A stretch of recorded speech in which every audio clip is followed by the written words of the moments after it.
Yes. We are in keter-shemtov now, talking about the minhagim and the practices around making the matzah. So he says this: minhag הספרדים באלג'יר ואנשי אשכנז שבגליציה לתקוע בשופר בשעת פלישת מצת מצווה. The custom of two separate communities. One is of the Algerian Jews, where it says Sephardim be'Algir. Maybe he refers only to the Spanish immigrants, those who came after the expulsion to Algeria, and also the Ashkenazim of Galicia, which is part of Poland, to blow shofar while kneading the dough for matzat mitzvah. Why is that? He says maybe because the rabbi said, "Ben Nisan nig'alu uven Nisan atidin li'gael." They said that just as the redemption from Mitzrayim was on Nisan, also the future redemption will be on Nisan. So the shofar here is not a symbol of the shofar of Yom Kippur and Rosh Hashanah, which is the shofar of repentance, but rather the shofar of the redemption.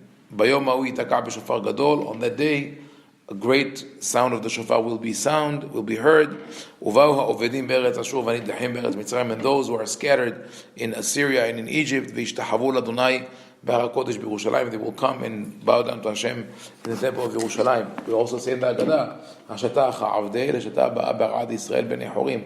This year we are here enslaved. Next year we want to be in the land of Israel b'nei Horim. So that is maybe the idea of blowing the shofar. So, okay. He says, "Minhag be'eretz Yisrael, Syria, Turkey, Mitzrayim, להתעסק בלישת ואפיית המצה שמורה בידם, בפרט התלמידי חכמים ורב העדה. והלישה נעשית בערב פסח אחר הצהריים." In Eretz Israel, in Syria, Turkey, and Egypt, people knead and bake their own matzah shmura. Especially, it's done by the rabbis, by the scholars. They all participate. When I was in the yeshiva, we also did that. I know that Rabbi Hertzfeld in Ohev Shalom built an oven so you could go and bake matzah there, and they do it Erev Pesach Har HaTzoraim. That again, if they have time, as we say, Ab Yadho.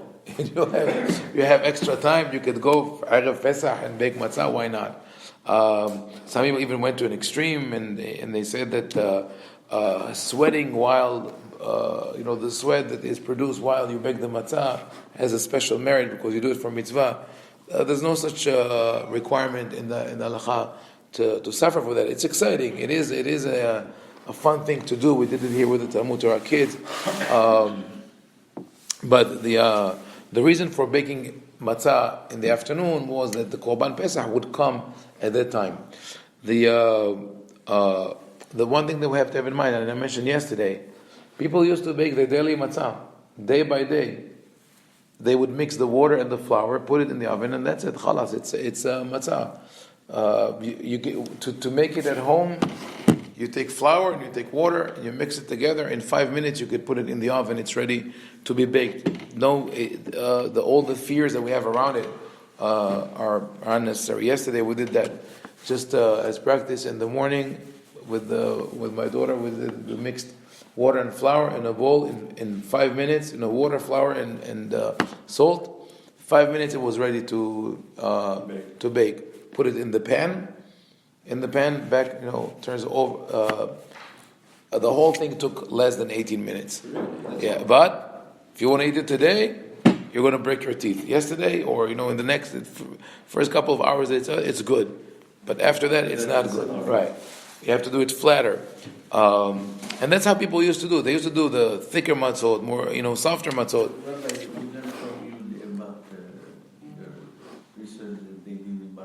Yes, that is true. My professor in Bar Ilan did the official scientific experiment of mixing flour and water and letting it stand, both in lab conditions, room temperature, open space, like all different conditions.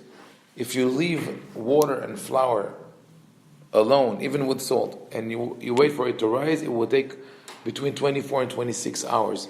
It doesn't happen fast. In the past, people who had the secret of baking bread knew that you have to keep a piece of the previous dough, which we call sourdough, and use it for the next dough. If you didn't know that, then you would wait a day to have your batch. You bake it, and the next couple of days you will just bake flatbread. Sometimes I have argument that but is the Talmud talks about 18 minutes? No, Talmud doesn't say 18 minutes. Talmud mentions the time that it takes to knead the dough and to make several batches, and then the actual indication says that the time that you might run into the risk of the dough becoming hametz is the time that it takes you to walk from Tveria le Migdal Sayada, to a place called Migdal Sayada, which is a fisherman's village by the Kinneret. Now, when this was said in Eretz Israel, people lived in Israel, they knew Tiberias, and they knew the village. But later on, the commentators who commented on that lived in Babylonia. They didn't know those two places. Now, with archaeological evidence, we know exactly where those two places were, and they're at least 4 hours walk from each other. So this 18 minutes? 18 minutes? Not, yeah. The political situation with the rabbi. No, not politics. It's more a question of fear and over time. It's like you want to make it faster and faster, and you could do it in 18 minutes. But if you look at the Gemara, Masechet Psachim, the Gemara says, when does the other indication for the dough to become hametz? It says mishikremu panea, or karane hagavim, when the dough rises so much that the upper crust becomes thick, and then you see cracks. Then when it becomes hametz, that takes a couple of hours, more than that. So I'm not going to tell people to buy it, but technically the matzot that they sell year round, and they say kasher lekol yemot hashana velo lepesach, not kosher for, and that's true. It is kosher for Pesach. It is matzah. It never the dough was never leavened. They bake it in the regular matzah factory. They don't make it hametz deliberately. They just don't do the regular supervision, but it's 100% kosher. Now, I have to add one more thing about matzah shmura, because people pay a fortune for the matzah. It's a rip-off. It is no justification for that. I mean, if you want to have on the table one or two because of the good feeling, because that's how it looks, fine. You could also bake your own matzah. But to pay, I don't know, $15, $20, $30 a pound? $25 for a box. $25 for a box. I've got 6 pieces. For a box of burnt newspaper. That really is not, I mean, rarely tasty. I mentioned before, the idea of shemua. The word shemua means guarded. There are 2 types of guarding a matzah. Shemua mishat tehina, shemua mishat ketzira. Either it's guarded from the time of harvest or for the time of grinding. What does that mean guarded? Just in a warehouse? Make sure that it doesn't get wet. Yeah. Now, today we have commercial processes. It's rare that the wheat will come in contact with water. Back in the day, they would deliver it in ships. The ships were cracked. The bags would. There were cases where the whole shipment of wheat sunk in the river. They had to pull it out, and they still use it for Pesach because they had no other choice. Now, so in that regard, when they mark the box shemura, if they only say shemura matzah, it's a deception. What they have to write on it is shemura mishat ketzira, guarded from the time of harvest, because all matzah is shemura. Any matzah you buy today in the market is shemura. Shemura mishat hina. From the moment of grinding, they made sure that it's not going to become hametz. But there's a flip side to that, which is there's a possibility that the one that you buy under the label shemura is not really shemura. Why? Because when they tell you that we guard it from the moment of harvesting, that it will not touch water, right? So this wheat is delivered to the bakery or to wherever they make it. It's delivered dried. There was even now they took it to an extreme. The Hasidim from Borough Park are commissioning fields in the Midwest, in the driest areas of the Midwest, and they go and they supervise to make sure that it doesn't rain on the wheat after it's fully grown, which is ridiculous, preposterous, and anti-religious. Because as long as it's connected to the ground, whatever you do, it's not going to become hametz. No one says that. It's just, that is the idea of let's do it because we can, and let's be holier than thou. But here's the thing.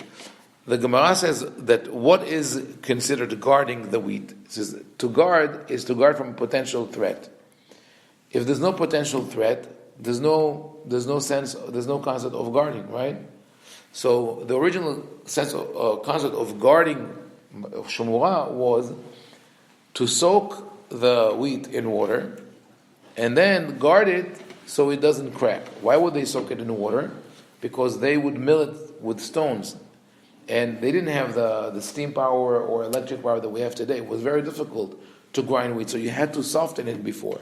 So they said, here's the tricky part. You have to soak it in water, but guard it to make sure that it doesn't crack or doesn't puff.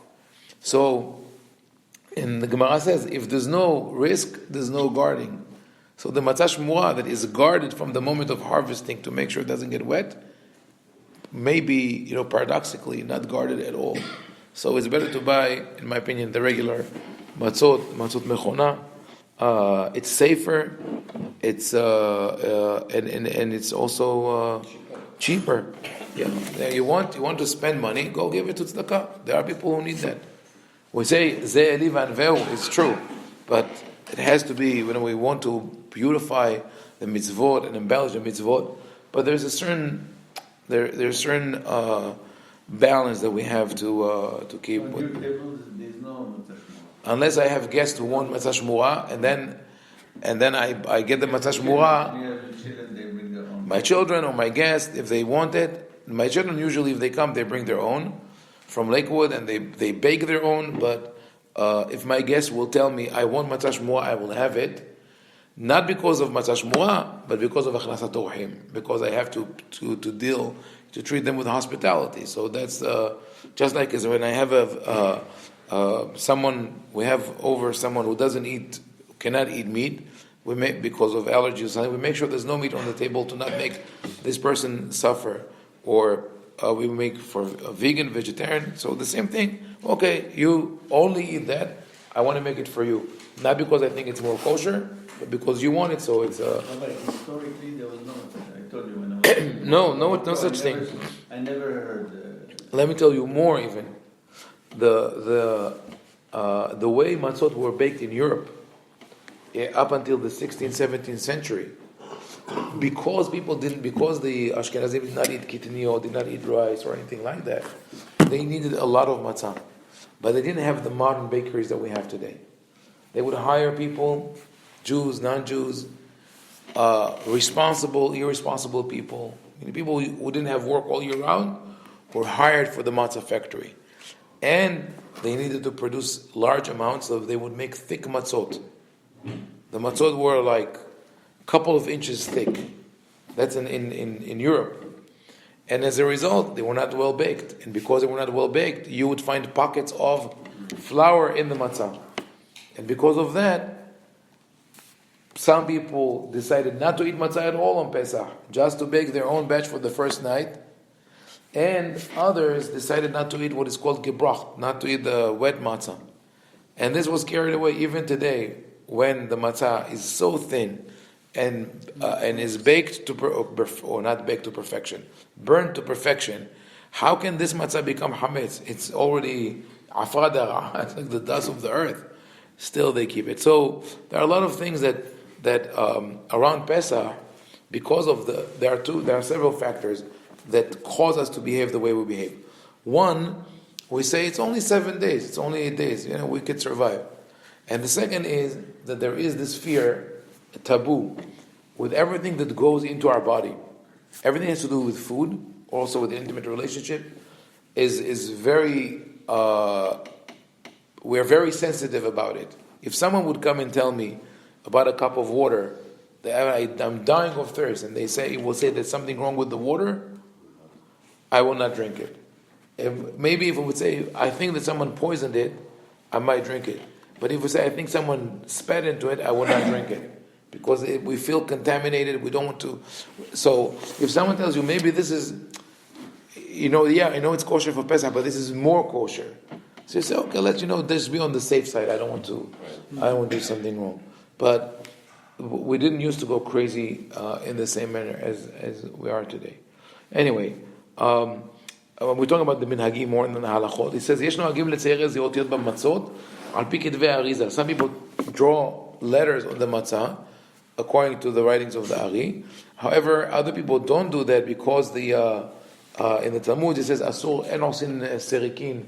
You can't imprint things on the matzah. So you only do the rollers, with the perforate the matzot. Again, this should not be a problem, because when the Gemara says don't do serikin, don't imprint on the matzah, they didn't have the modern technology to bake the matzah fast, and this minhag is not kept today. Nobody marks the matzot. Rather, it says בארם צובא ובבבל נוהגים עד היום כשפורסים המצה בליל פסח פורסים אותה כצורת ד' וכצורת ו' ויש נוהגים כצורת י'. In Syria and in Iraq, the custom is until today. That also is based on Kabbalah to cut the matzah in the shape of a daled and a vav, or a daled and a yud. Which is, anyone ever tried that? Sammy, did you try to break it in that way? Impossible, right? You tried. Impossible. It says in the Iraqi Haggadah, because it follows Ben Ish Hai. Ben Ish Hai is according to Kabbalah. It says now cut the middle matzah, daled and vav. Impossible. My father always would get so frustrated. He would try to wet the matzah and cut it gently to always break to like 3-4 pieces. You cannot do that. Why? Because when the Ari said cut the matzah into a daled and a vav, he had a soft matzah in front of him. With that, you could do it somehow, tear it. And another good proof that in the past they had soft matzah, which we have in all the Haggadot. Almost the last leg of the Haggadah before we eat the meal is korech. What is korech? It literally means to wrap. You wrap a sandwich. You wrap the matzah with the maror and haros it, and you cannot wrap the matzot that we have today. I remember vividly the matzah to Morocco were not, Right. They Soft matzah. They always waited, but they waited them, water. Oh yeah. They did it with they wet them with water, but they were the dry matzot as we have today, the hard matzot, right? We always did that. We always had on. They were thicker. Yeah. And We actually badly packaged. Always the right. packages were. We have actually, it's documented when the first matzot from Europe came to Morocco in the early 1900s. There was a bakery that started in Hungary and then later on moved to America, Horowitz Margaretten. I think they're still functioning somehow, and there was a debate about that. And I told you what Rabbi Shalom Meshash says. Rabbi Shalom Meshash was the chief rabbi of Yerushalayim. Said, every year I get packages, gifts from Adamurim, from Hasidic rabbis of hand-baked matzot. He says, if you want to eat it, tfaddalu, enjoy yourselves.